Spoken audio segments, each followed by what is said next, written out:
Now we have Dan. Is that correct? All right. That's correct. Dan, yes, let me give I'm Dan. Okay, Dan, hang on. Let me give a little warning that there's an adult question coming. So, whatever. I want to ask you about the morality of sexual contact with a spouse where one or the other is incapable, and especially think about people that are crippled or the loss of an organ through some kind of accident. Your question is, if they can't perform the actual marital act, are there other sexual acts they can perform instead? yes. Yeah, the answer to that is no. There are things you can do in preparation.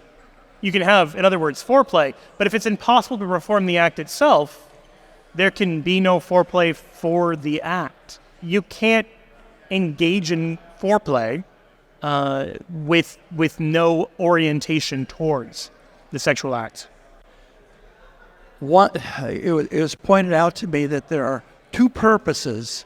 One, of course, is to procreate. Mm-hmm. The other is to reaffirm the union that joins the two together. Right, the two become And without that joining, we have a disintegration. There are other ways of building that up, because you're right, there is a unitive aspect to sex as an act itself. The two become one. But the two don't become one in just any kind of sexual contact. Like, the two are not becoming one in an act like masturbation.